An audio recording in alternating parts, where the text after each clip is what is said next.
Good afternoon, my name's Tim Maltin and I'm a historian and Titanic expert, and I'm delighted to be here today in Chelmsford in front of the Marconi Hall Street Wireless Factory. This building behind me from 1898 to 1912 was responsible for building Marconi wireless sets, and they in turn were responsible for saving hundreds and hundreds of lives at sea. Without this factory here in Chelmsford, we wouldn't have had any survivors from the Titanic, there would have been less people saved from the Lusitania, and countless other lives have been saved. And it's my pleasure to introduce Tim Maltin, a renowned Titanic expert. He has been fascinated by Titanic since he was 7 years old. What he doesn't know about Titanic, you can write on the back of a postage stamp. So it gives me very great pleasure to invite Tim to come and tell you all that he knows about this wonderful ship and this very, very unfortunate incident. Thank you.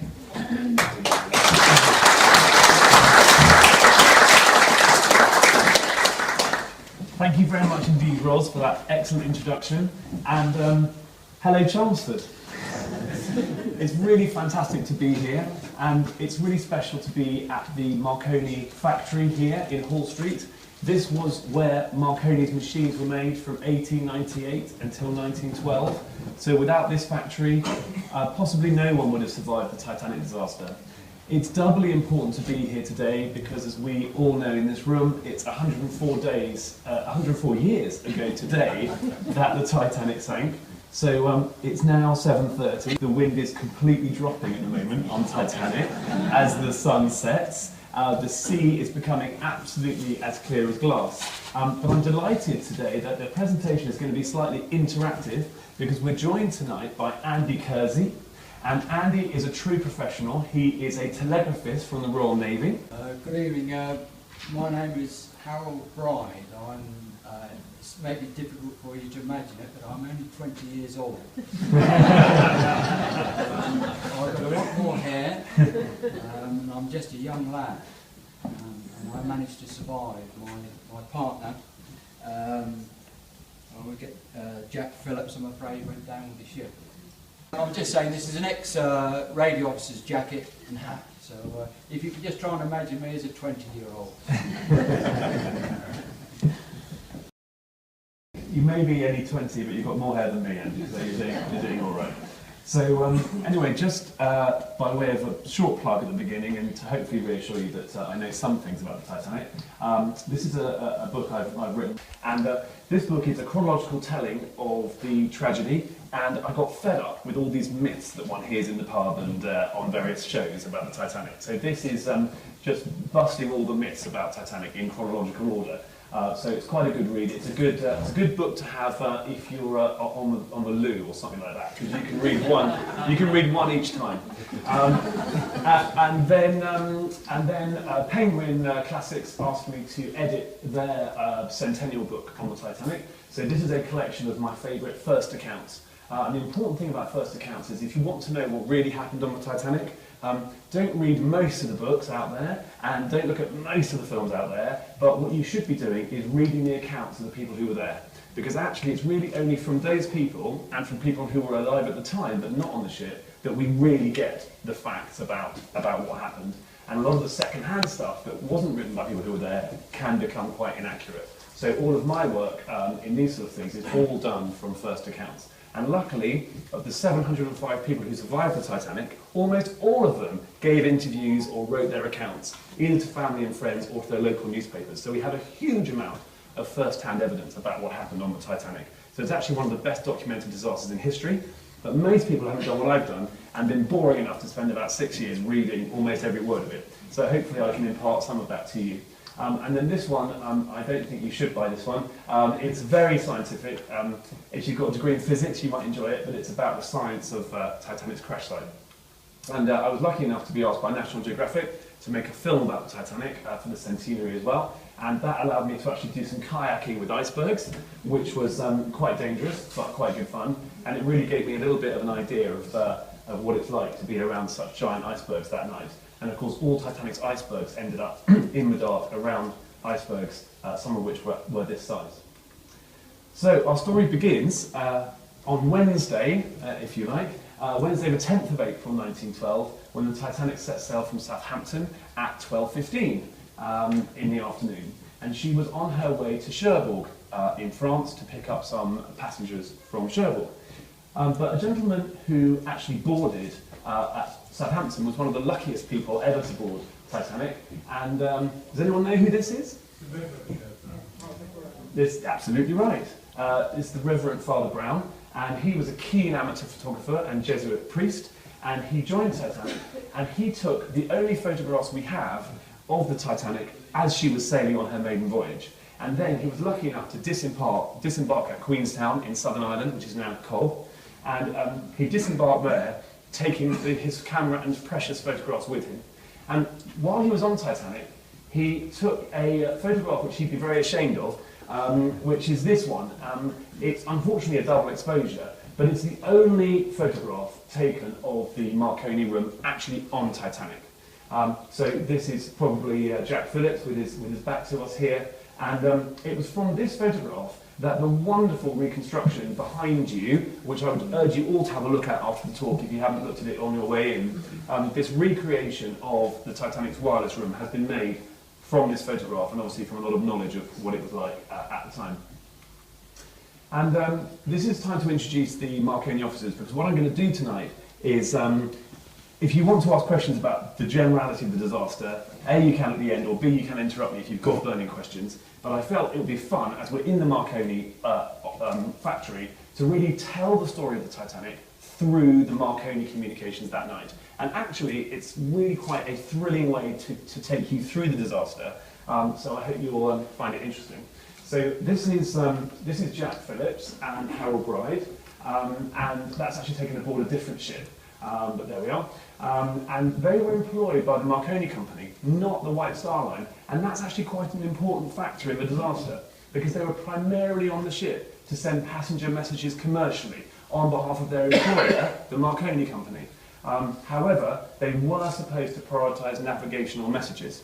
But often, if messages were not prefixed by MSG, which stands for Master Servicegram, then often they would not be brought to the bridge.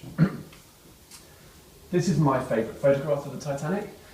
It is the Titanic Broadside, and Titanic had a nearly identical twin sister ship. Who knows the name of that ship? The Olympic. It's a very knowledgeable audience tonight. I shall have to be on my toes. So we can tell that that's the Titanic and not the Olympic, because the forward promenade deck there is enclosed on the Titanic, and that's because passengers on the Olympic's maiden voyage found the spray from the bow was coming up and actually wetting them when they were on the first class deck there. So that's why it was enclosed, as that was a later modification, and so that's how we know it's Titanic. This photograph was taken off Roach's Point Lighthouse at Queenstown in Southern Ireland, and this was her last stop. It's lunchtime, the gulls have come in to get the scraps that are coming out of the kitchens there, and she departs Ireland at 2:30 in the afternoon and begins her maiden voyage. It should have taken 5 days, and it begins her maiden voyage on her way to New York. So on Saturday evening, they have a very, very calm passage, but on Saturday evening, bearing in mind that today, 104 years ago, was Sunday. So we're now talking about the night before the day of the collision. And on Saturday evening, a fault developed on the wireless, and Jack Phillips and Harold Bride spent 6 hours, which is pretty much working through the night, to find the fault.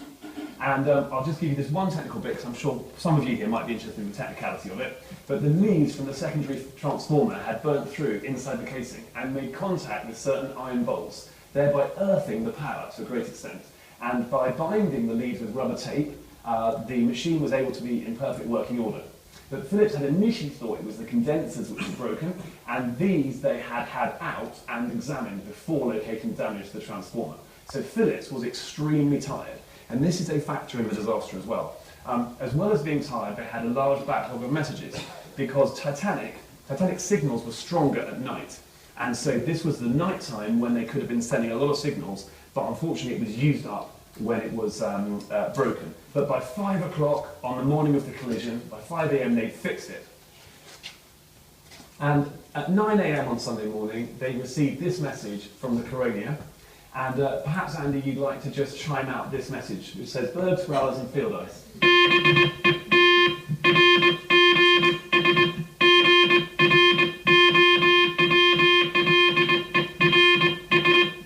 And these coordinates here, they give the latitude that Titanic was at, 42 degrees north, and that's pretty much the level of New York that she was going across, heading west on. And then this is the longitude here, 49 to 51 west, and it's pretty much where Titanic sank. So she knew exactly that there was ice exactly in the area where she was heading for. And this message was acknowledged by Captain Smith shortly afterwards. And Captain Smith was the most experienced captain of his day. He was Commodore of the White Star Line. He captained all the White Star boats, and he always captained the largest ships in the world. So he was captain of the Adriatic when she was the largest ship in the world. Then he was captain of the Olympic, and then he had just been transferred to the Titanic because he did all the maiden voyages. He was very well respected and liked by the passengers and by the crew. The crew said they'd give their ears to sail under him.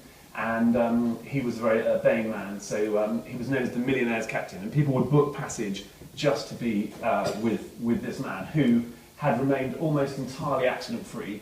He had a small accident with the Olympic on her when she was leaving Southampton in September 1911.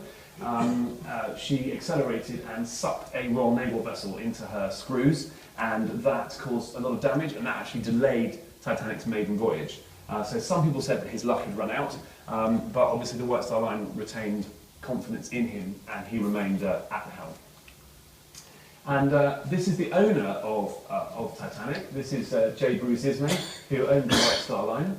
And at 1:45 p.m. on the day of the collision, on the Sunday, they received an ice warning from the Baltic. Andy, perhaps you'd like to sound out that much field ice one.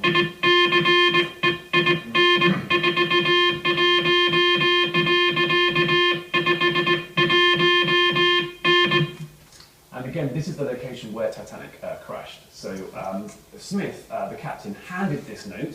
This was written down on one of those forms, and Smith handed it to Ismay after lunch, probably about 2:30 in the afternoon on Sunday. And at 7:10 p.m, getting much closer to the collision, so about half an hour ago, 104 years ago, Smith then handed that message back to Bruce. Smith then found Bruce Ismay in the smoking room on Titanic and asked for the message back. And Ismay then gave that message back to Captain Smith so that he could put it up in the chart room so that all the officers could be aware of the ice in that location. And at 7:37, which is now, that's weird. So now, the Titanic is hearing Californian telling the Antillian that there's some bergs here. Do you want to just say 3 large bergs, Andy?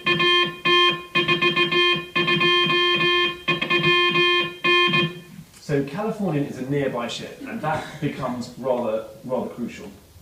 And this is an example of how these messages came through. So this is the Hydrographic Office being told that the America has passed 2 large icebergs in that area. Now, it's very important that people understand that it's the fact that Titanic received these ice warnings, the reason why she didn't take any action because of them, is that in ice, in clear weather, all ships maintain their course and speed on the North Atlantic, all of them. And it's because in clear weather, even with no moon, the experience of captain after captain after captain was that you could always see ice in time to avoid it. You could normally see ice about 3 or 5 miles away, and you could always see it in time to avoid it. So much so that it was not ice itself that was the danger of the ice region.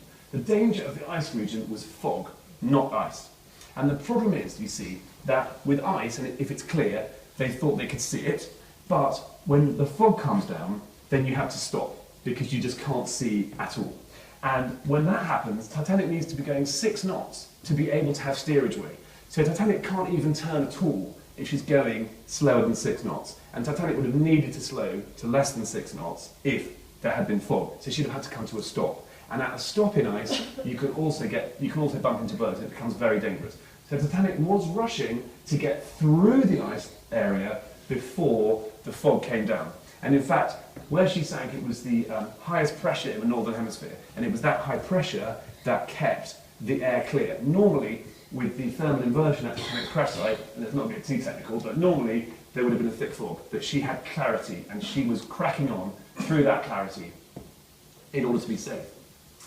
I should mention there as well that the faster Titanic went, the quicker she could turn. So there was no advantage, it was a very slight advantage, but only a slight advantage in slowing down. So on Sunday evening, Titanic came into range of Cape Race. Now Cape Race is very significant. It is an area on the northeast coast of the United States, and it's 400 miles away from the Titanic. And the point here is that radio in 1912 couldn't go all the way to America. So this was the first time that Titanic was in communication with the landmass that it was heading to.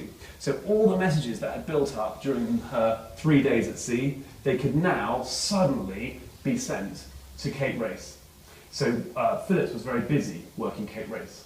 And at 9:30 p.m, just after Phillips had started sending all the backlog of messages to America, the Masaba came in with this warning of pack ice and large icebergs and field ice. Andy, take it away.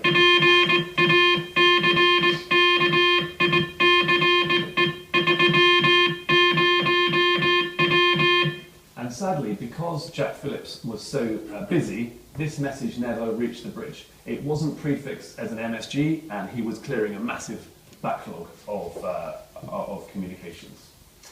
Now, at 10:33 p.m, the Californian, who was only about 10 miles away from the Titanic, came across this ice barrier.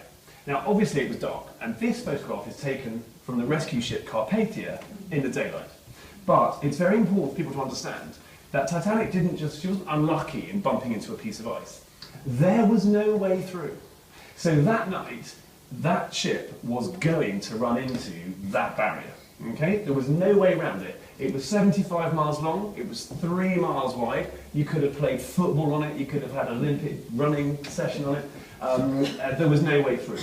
And what happened was that Californian suddenly did a full astern manoeuvre and hard at port emergency stop. And she only saw it 1.5 miles away. And actually, when she came to a stop, she was actually in amongst the loose ice here at this ice barrier. And then at 11:07 p.m, Evans, who was the radio operator on the Californian, said, and before Andy keys this, I'll just explain a bit, all of the Marconi operators were very, very young men. They were trained in Liverpool in what was colloquially known as the Tin Tabernacle, so they often all knew each other. All the Marconi operators on North Atlantic would have known each other, and they were all about 20 years old, as Andy was saying. So they had a term of endearment for each other. They used to call themselves old man, just to be friendly. So what Evans does is he's talking to Titanic, and instead of putting an MSG in front of it to show it's an important message, he just butts straight in. And the problem was, because Californian was so close to Titanic, only 10 miles away, it nearly blasted the ears off Phillips, because Phillips had his wick on his machine turned right up so he could hear the very faint transmissions from Cape Race. So you had the amplifiers really loud, and then suddenly butts in, say old man, we are stopped and surrounded by ice. Andy, could you just sound out that whole message at the top there?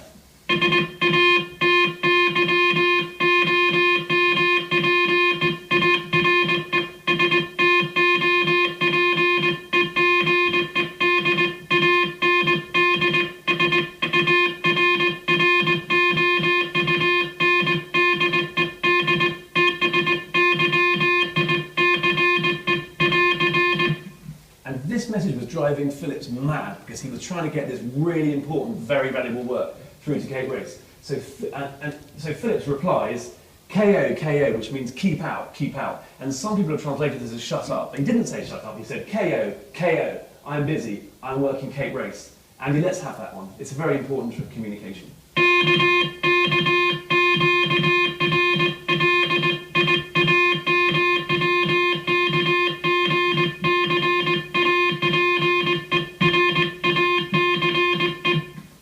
Had Phillips listened to this message and not said this, then no one would have died on the Titanic. So it's very important what happened there. Okay, and that's at 11:07. That's half an hour before the collision.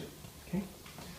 So then at 11:40 p.m, they suddenly see an iceberg only about 500 yards ahead of them. They head hard to starboard, and then to swing the stern clear, they actually head hard to port.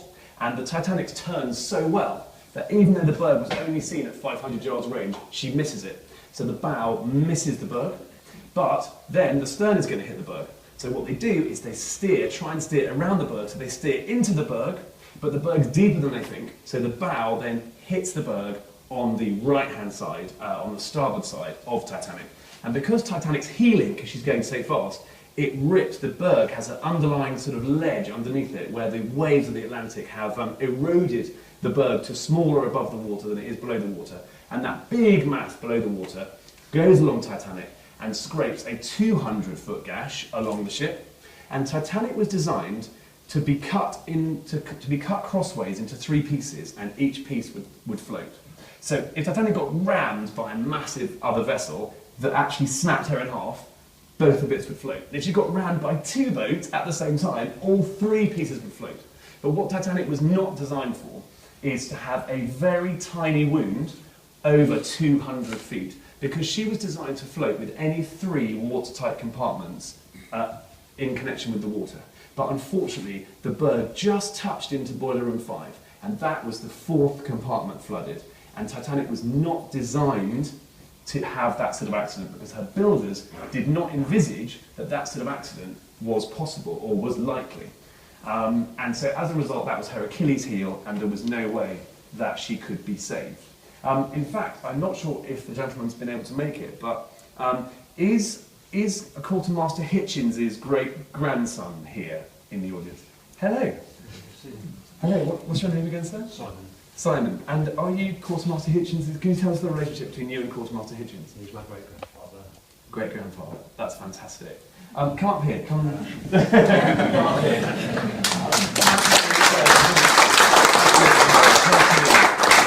So, on Titanic, Quartermaster Hitchens, you're Quartermaster Hitchens now, okay? Now, on Titanic, the quartermaster, who was at the wheel of the ship, couldn't see out, okay? It's very important they couldn't see out. And basically, Quartermaster Hitchens was in a dark room over there. So if you stand over here, right, you're in the wheelhouse. You're in the wheelhouse, right? Now that's pitch black, okay? And all you've got is you've got your course board here, which tells you the course that you've got to here, and it's completely black. You've got another quartermaster actually you've got a 5th Officer Moody standing behind you, and then Murdoch here says, hard and starboard, like that, and all you can do is hear it. So you throw the wheel over towards Andy, that way, okay? And then 5th Officer Moody, who's standing behind him, shouts out, "The wheel is hard over, sir." And that's how he knows. So you see nothing. And then, as you're holding the wheel, your great-grandfather, your great-grandfather, as he's holding the wheel, he feels it shaking. He literally feels it shaking as the ice goes under the vessel. But I'm sure you know this anyway, that Hitchens didn't turn it the wrong way, didn't mistake the orders. You hear a lot of rubbish about what's hard to starboard and what's hard to port. And it's because before the First World War, the tiller orders were for the tiller rather than the rudder. So hard to port was that way, which turns the ship the opposite direction. Thank you very much indeed. Good to see you.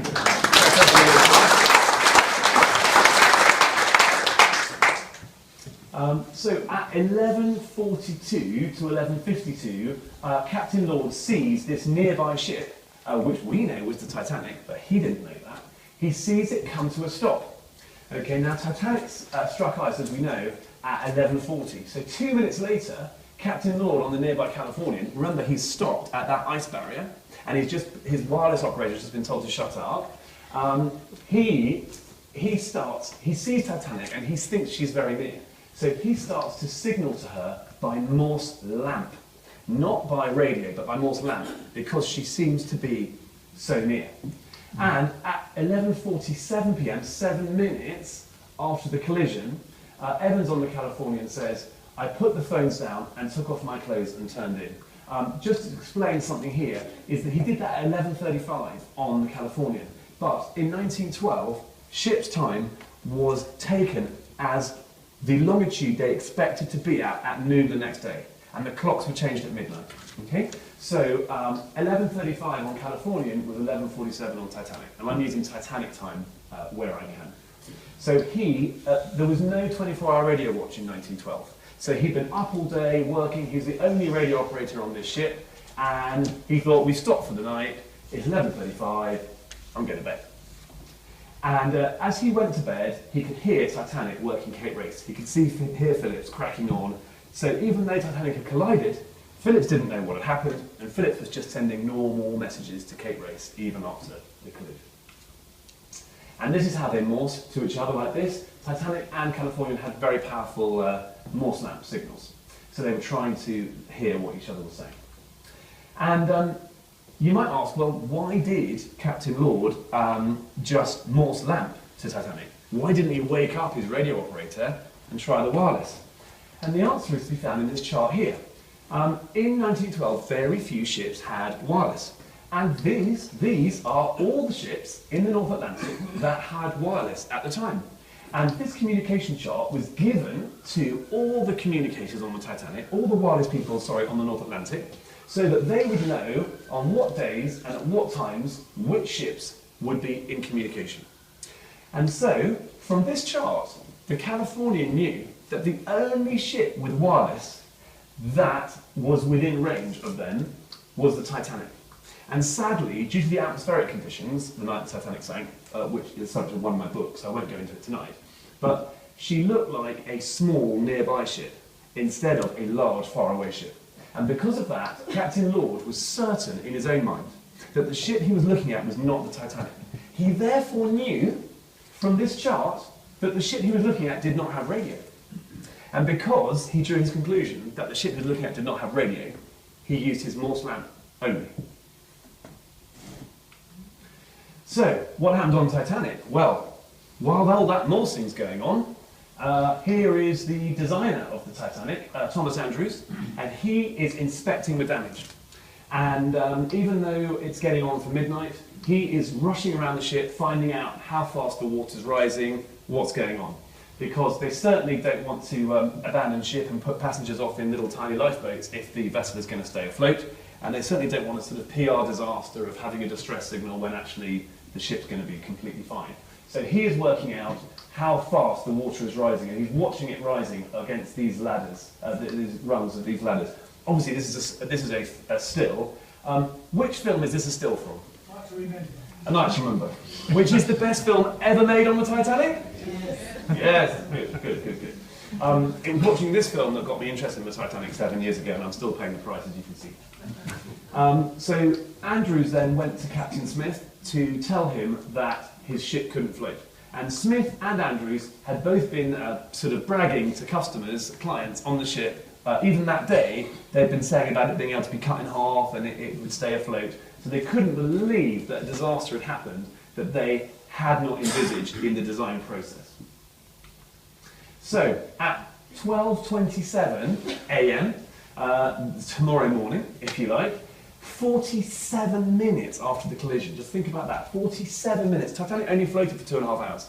And it wasn't until more than 3/4 of an hour after the collision that the order was given to load the passengers into the lifeboats, and at the same time, the order was given to send the first distress signal. Now, the first distress signal, if you just literally CQD, Andy.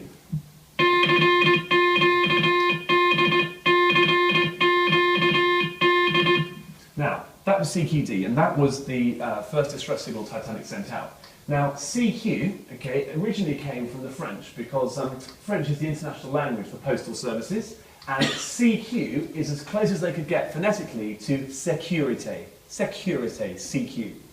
So, and then sécurité, the French, became known as all stations. It was a sort of a call to all stations. And basically, in the anglicised version of CQ, for sécurité, the anglicised version is seek you. I am seeking you. I want to find all stations. So CQ is like, CQ, you know, who's there? So then the D, adding the D to it was distress. So what this literally said was, all stations distress. I'm looking for all stations distress. And they sent this 6 times. And then they sent DE, which means this is, can we have a DE, Andy? Very good. And then they sent NGY, which was the Titanic's call sign. Now, I'm not going to ask Andy to send this 6 times, but Titanic then sent it 6 times. And then they gave their position. Now, I'm just going to tell you this because I'm a bit of a geek, but this position is 10 miles wrong. Okay, and we know it's 10 miles wrong because Dr. Ballard found Titanic's wreck, and we know where she sank exactly, and she did not drift 10 miles between the surface and the seabed, I can assure you. She went straight down.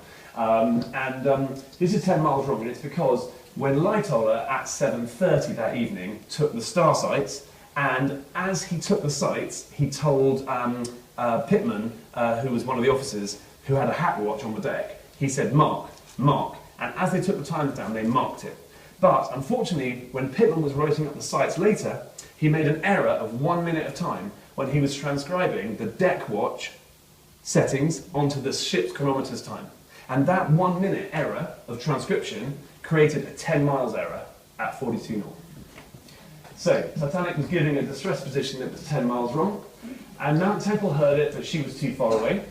And then Groves, who is an officer on the Californian, who's quite into wireless, so he's not like Andy, a professional, but he wants to learn about this newfangled thing of wireless.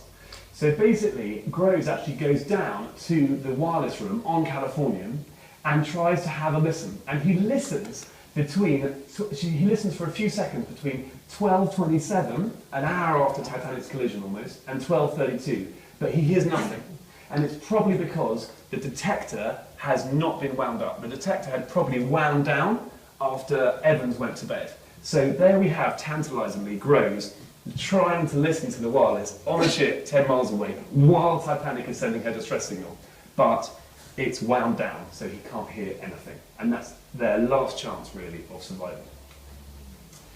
Meanwhile, Phillips is desperately sending CQD, as we've heard, and there's Bride next to him. And this is one of the transcriptions of one of the messages that was actually received. "We are sinking fast, passengers being put into boats." And luckily, the Carpathia was about 56 miles away. So she was about 6 times further away than the Californian, but she picked up the distress message. But how they picked up the distress message is my personal favourite part of this particular story. What happened was Cotton was the radio operator on the Carpathia, and he was not listening to the radio at the time that Titanic was sending her distress signals. So then, at 12:37 a.m., that's when Titanic had been sending distress signals for about 20 minutes, he idly picked up the headphones. And at that time, nothing was being transmitted. So he picked up the headphones and he didn't hear anything from Titanic, even though Titanic was sinking. And instead of switching it off and going to bed, he just decided that he'd call up his friend Phillips on the Titanic. And he just thought he'd call him up. And as soon as he opened the conversation, Phillips shot back, "K," which is really rude. And K just means go ahead. Can we have a K? He's like, whoa, okay, this is not normal. Right, K, right. And he began affably tacking out, "Good morning, old man. Can we have a GMOM, please?" So Phillips can't believe this, right? So, just out of the blue, his mate is ringing him up from the Carpathia saying, "Good morning, old man." And he says, "Do you know there are dispatches for you at Cape Cod?" Phillips is like, "What? We're sinking." To his utter amazement, Phillips broke in. Andy, you can do this while I'm talking. And he said, "CQD, CQD, SOS, SOS, CQD, SOS, come at once. We have struck a bird. CQDOM," which means it's a CQD, old man. Position, CQD, SOS. So Cotton just cannot believe what's happened to him. He just cannot believe it. So he rushes to his captain, and he tells his captain, and then he signals back to Titanic, "We are coming as quickly as possible and expect to be there within 4 hours." And Phillips replies, "Thank you, old man, TUOM." And now help is on its way. But Captain Smith, he keeps hearing from the wireless that they found Carpathia, 56 miles away, and she won't be there for 4 hours. Captain Smith knows that Titanic is probably going to sink within an hour. So he's looking around and he can see the Californian. She's only 10 miles away and he can see her. So he's like, "Well, what about that ship over there?" So what they decide to do is, that is the Californian, by the way, and that was taken from the Carpathia the next morning as she arrived. But that ship, in the dark, was what Captain Smith was looking at there. And so one of the things that kept the passengers calm on the Titanic was that there was a rescue ship, apparently, within sight. And actually, because Californian was stopped, but she was swinging at her anchor. She wasn't anchored, but she was swinging when she was stopped. It looked as though she was coming towards them. And so they believed help was on its way, and that's one reason why why they had trouble loading the lifeboats on Titanic, was because they could see this slipping ship right here. So what happened was they started firing rockets, and they wouldn't have fired rockets unless they'd known there was ships in the area. But because they knew there was a ship nearby, they started firing rockets to try and attract the attention of the Californian. And at 12:57 and 12:59, Titanic called SOS. And can we have an SOS, please, Andy? Now, some people say this was the first SOS sent. It was the first SOS sent from Titanic, that's certainly true. But actually the first SOS was sent on the 10th of June 1909 by the Slavonia. And SOS is the German general radio call, or what they called the quest signal. And the quest signal in German is...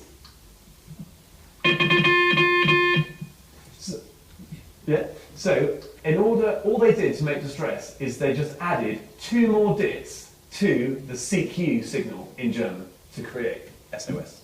That's how it came about. Sorry, I missed up the dot. We knew that, didn't we? We knew that. We're getting the hang of this now, aren't we? So, at 1:22 a.m., which is about 40 minutes after the collision, Titanic signals her sister ship, the Olympic. So this is the Olympic here, this is Titanic, and she signals Olympic and she says, Titanic says to Olympic, Captain says get your boats ready, going down fast at the head. Now just a quick aside here, the reason why these two ships are photographed together is because the Titanic was in her fitting out berth here, but after Captain Smith crashed the Olympic, she had to be repaired urgently. So they reversed Titanic out of this berth and put her here, and they then whipped Olympic in, and they mended Olympic, and that delayed Titanic. And if Olympic hadn't been injured, Titanic would have left in March as she was scheduled to, and there would have been no ice on her track in March. So that's another thing. At 1:37 a.m, Olympic asks, "Are you steering southerly to meet us?" It's like, what? And Titanic replies with a master servicegram, meaning this has got to go straight to the captain. "Tell captain we are putting the passengers off in small boats." It's like, of course we're not steering south to meet you. At 1:43 a.m, Titanic sends engine room flooded, engine room flood, and at that point the motor runs down, according to the Mount Temple. Can we have engine room flooded, Andrew?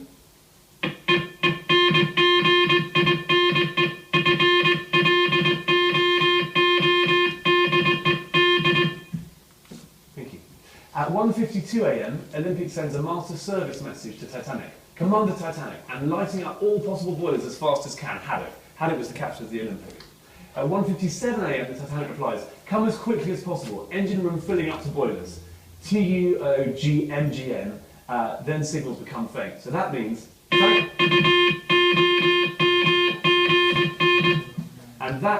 thank you, old man, good night. At 2 a.m, Titanic was last heard calling SOS, and then the Marconi operators abandoned their cabin after being released by Captain Smith. At 2:20 a.m, Titanic sinks, and all that is left of her the next morning is a few little lifeboats on the ocean. 1,500 people will die tonight, 104 years ago today. Most of them froze to death in the freezing waters of the North Atlantic. And all these little boats were picked up by the Carpathia between 4 in the morning and 8:30 in the morning. And one of the first people picked up was Bruce Ismay, who owned the Titanic. All his staff had died on it, his secretary died on it, all his passengers died on it. And I think he really regretted surviving for the rest of his life. But he's in one of these boats. And at 6:15 in the morning, he sends this message to New York. Isle Frank, which was Franklin, the president of the White Star Line in New York, it was his sort of mailbox. Isle Frank, New York, deeply regret inform you, Titanic sank this morning after collision iceberg, resulting serious loss of life. Further particulars later, Bruce Ismay. Now that was sent at 6:15 in the morning on the 15th of April. This message reached Franklin on Wednesday, the 17th of April. Okay? So it was huge confusion in New York because they were getting messages from other ships that the Titanic had sunk, but they never received this confirmation message until 3 days later, and it was the cause of a lot of problems for Marconi at the time.